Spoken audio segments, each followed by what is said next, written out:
Hey everybody, how's it going? It's Avi Abrams. Today is the third day of Tishrei, right after Rosh Hashanah, and today on the Jewish calendar is called the Fast of Gedaliah. That's right. I'm sure you're all familiar with the famous fast of Yom Kippur, which is coming up next week. And today is the Fast of Gedaliah.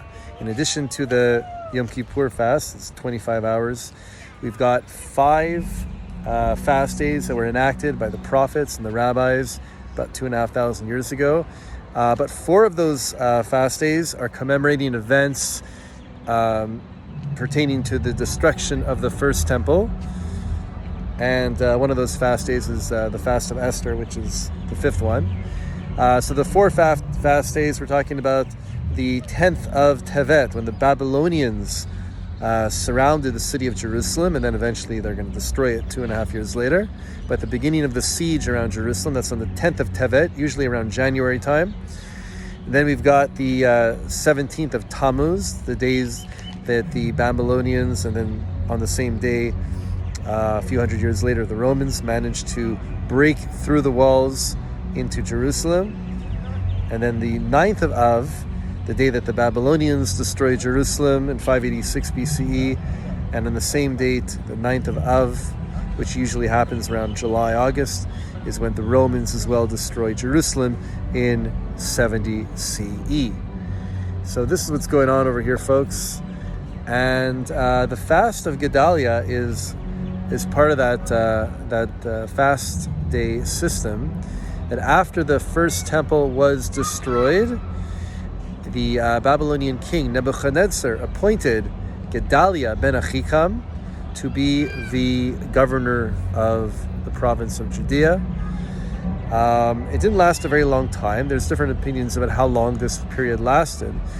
This is for those Jews who remained in the land of Israel, right? Remember, most Jewish people, most of the tribes of Israel were exiled by the Babylonians. And so there was only a very small number that were left. Gedaliah is going to be the governor to maintain those who are still in the land of Israel. And what happened is, so Gedaliah is going to rule for about, some people say only for a couple of months, and other opinions hold that he was possibly king or the governor for as much as 2 years. In any case, Gedaliah was ruling not from Jerusalem, because Jerusalem was destroyed, from a place called Mitzpah.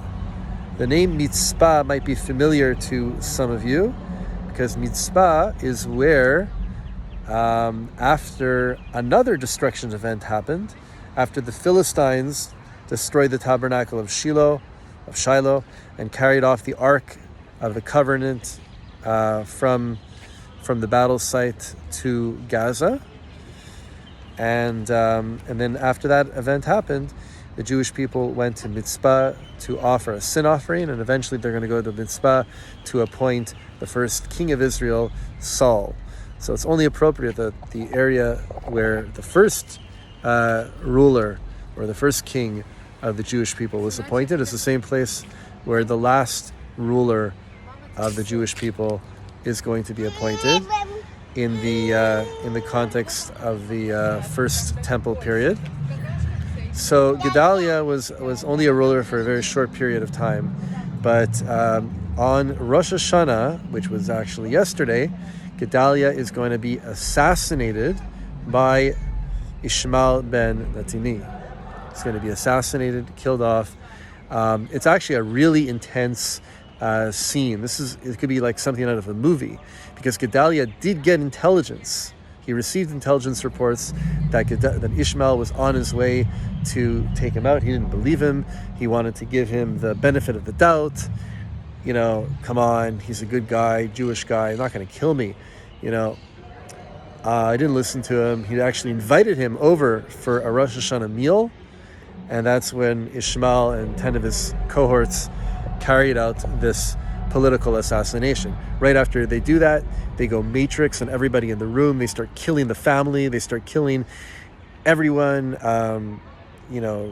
People that live there, Jews, non-Jews, everyone was just being massacred. And they also took captive. They took hostages, and they were trying to bring them back to Ammon, because Ammon is located in modern-day Jordan. The king of Ammon paid off Ishmael to do this dirty work, and Ishmael was on his way to bring the hostages back to Ammon. So Yochanan, who was on the side of Gedaliah, heard about this.